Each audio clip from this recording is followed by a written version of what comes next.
Olá, eu tô aqui mais uma vez para dar continuidade a uma série que eu comecei aqui, que diz respeito ao primeiro capítulo desse livro, Por que Freud Hoje, organizado pelo Daniel Kupperman. O primeiro capítulo, ele é escrito pela Maria Rita Kell. Eu já fiz 3 vídeos trazendo 4 ideias. A primeira é a ideia do inconsciente colonizado. A segunda ideia vai trazer algo que liga à primeira ideia, né? Que é a ideia de que nós não somos donos de nossa própria morada. Nós temos vontades inconscientes. Pensando, lembrando que o inconsciente ele é colonizado por ideias e por supostas verdades. E a terceira ideia é a respeito de uma ética da psicanálise, que apesar de termos desejos inconscientes, isso não quer dizer que a gente não possa se responsabilizar pelos mesmos, a partir do momento que a gente os reconhece e os entende, né? Eu vou dar continuidade que a Maria Rita Kell, nesse primeiro capítulo, ela traz como 3 motivos para se ler Freud. Ela trouxe primeiro o livro A Interpretação dos Sonhos, de 1900. É um texto que vai inaugurar a psicanálise, que Freud ele traz a descoberta do inconsciente, né? Descoberta entre aspas, porque o inconsciente já era falado na literatura antes. Porém, ele traz a partir dos sonhos, traz a ideia de desejo inconsciente, sintomas que advêm de questões inconscientes. Eu vou dar continuidade aqui e eu vou comentando até quando der aí. Vamos lá. Ela traz agora a segunda razão para se ler Freud. Ela traz 3 textos. O primeiro foi a interpretação do sonho. Agora o segundo que ela vai trazer é Além do Princípio do Prazer, texto de 1920. Neste ensaio, escrito apenas um ano depois do fim da Primeira Guerra Mundial, Freud promoveu uma virada nas premissas que sustentam a própria psicanálise. Se, como escrevera em 1913, o sentido da vida é dado pelo princípio do prazer, 7 anos depois ele ousou conceber outro princípio mais forte, que se impõe além, ou mais além, como nas traduções brasileira e espanhola, desse princípio vital. Esse seria o princípio da pulsão de morte. Guardem essa ideia. Até então, estava certo de que nós, sujeitos neuróticos, a gente vive a partir do princípio do prazer. A gente busca sempre prazer na vida. E junto disso, a gente pode pensar, a gente também busca evitar o desprazer, né? Um instinto de autoconservação, né? Vamos dizer assim, né?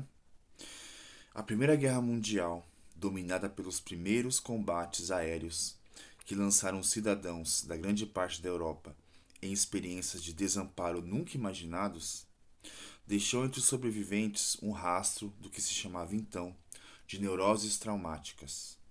Freud, que iniciara sua obra investigativa com a contestação de que as histéricas teriam sido traumatizadas por supostos adultos abusadores, entre aspas, né? Que Freud escreveu: a histérica sofre de reminiscências, memórias que elas tinham esquecido e surgiam através de sintomas histéricos. Isso ele escreveu em 1905. Após essa ideia, né, das histéricas, do trauma causado por supostos adultos abusadores, que depois Freud vai se dar conta de que muitos desses abusos eram na verdade fantasias eróticas, né, um assunto bem espinhoso, mas que a gente não vai tratar aqui agora. Ele vê-se compelido a revisitar a proposta de que o trauma se encontra sempre na origem das neuroses. Então Freud está dizendo aqui, né, a Maria Rita Kell traz, de que o trauma ele vai se encontrar na origem das neuroses. Ela traz aqui a questão da Primeira Guerra Mundial, né, após esse evento bárbaro, né, terrível. O que se sucedeu disso foram pessoas traumatizadas, soldados sobreviventes traumatizados com neuroses de guerra. Guardem isso também, né? Vejam bem. Primeiro, Freud traz a ideia de princípio do prazer, que a gente vive em busca do prazer, né? A gente vive a partir do princípio de prazer, buscando sempre prazer, evitando o desprazer. Depois Freud vai dizer que não, a gente logo vai ver aqui não também, né? Ela traz aqui essa questão também das neuroses de guerra e o trauma em si da Primeira Guerra Mundial. Seu percurso é curioso. Ele parte da observação de seu neto de 1 ano e meio, que descobre, com grande prazer, que é capaz de jogar para fora do berço e depois puxar de volta um carretel. A repetição do jogo, acompanhado do balbucio da criança. Oh! Ao jogar o carretel, e um alegre dá ao fazê-lo reaparecer. Então, essa era a brincadeira completa. Desaparecimento e reaparição de que geralmente se via apenas o primeiro ato, que era repetido incansavelmente como um jogo em si, embora sem dúvida o prazer maior estivesse no segundo ato. O prazer mais evidente da criança nessa brincadeira decorre da descoberta de sua pequena potência em dominar o objeto, que pode ser a mãe, esta que também desaparece e reaparece sem que a criança tenha poder sobre isso, ou o próprio bebê, na posição de objeto para ela. O prazer obtido pela criança no jogo do for da na interpretação de Freud, aqui vem uma citação de Freud no texto Além do Princípio do Prazer, está relacionado à grande conquista cultural do menino, a renúncia à satisfação instintual, por ele realizada ao permitir a ausência da mãe, sem protestar. Compensava a si mesmo, digamos, ao encenar o desaparecimento e a reaparição com os objetos que estavam a seu alcance. Vamos lá, vamos repassar essa história aqui. O netinho do Freud, né, com 1 ano e meio, a partir dessa idade, a mãe dele teve que sair para trabalhar, fazer as coisas dela, enfim, não sabemos bem. Ele começou a ficar sob os cuidados de outras pessoas, incluindo vovô Freud.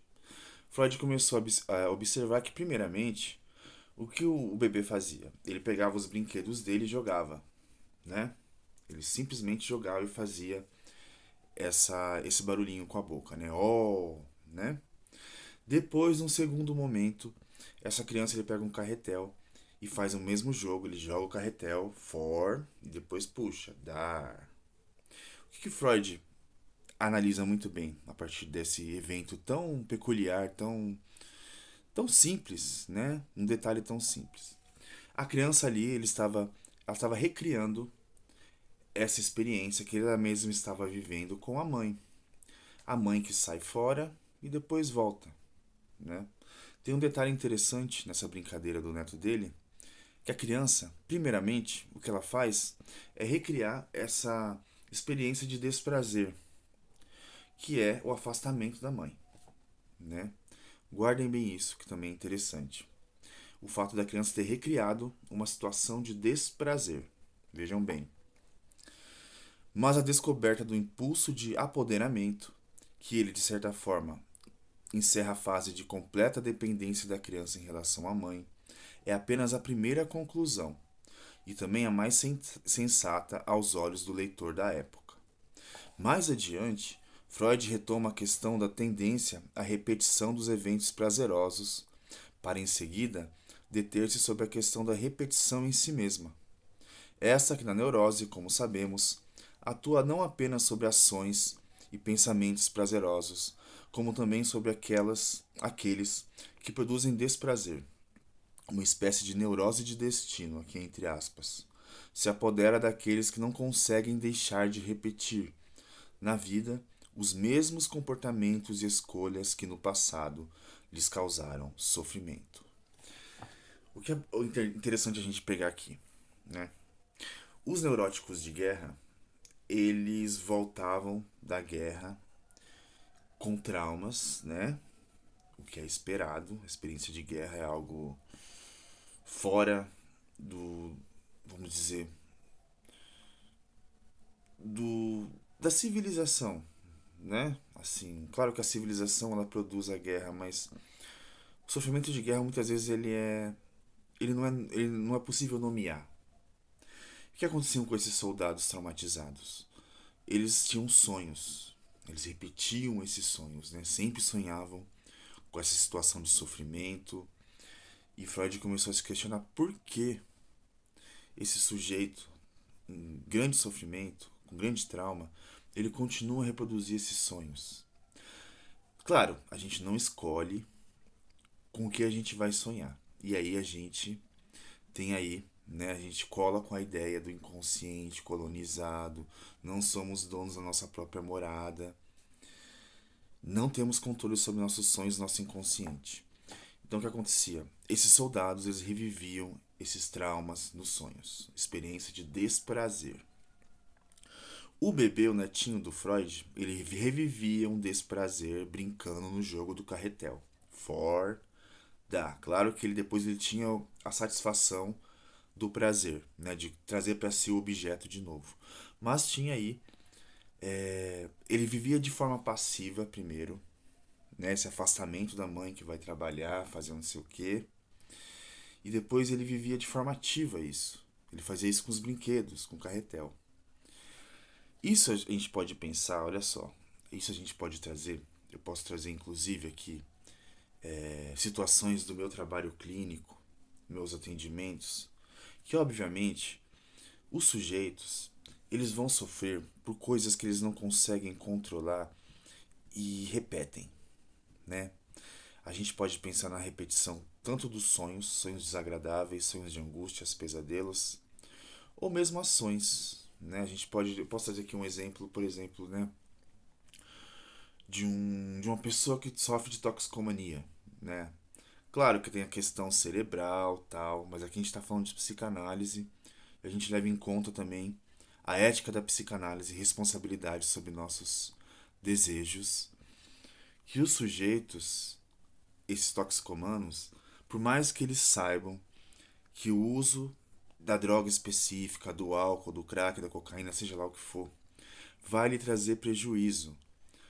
Mas claro, tem também aí um pouco de prazer envolvido, né? Porque se droga fosse ruim, as pessoas não usavam, né? Mas a questão é que tem aí a parte de danos, né? Causa danos na vida da pessoa e ela continua repetindo as mesmas coisas. A pessoa que ela namora um tipo específico de cara que lhe faz mal, ela termina com esse cara, passa um tempo, ela vai namorar um cara que tem as mesmas características. Sintomas, esses sintomas que se repetem, repetição.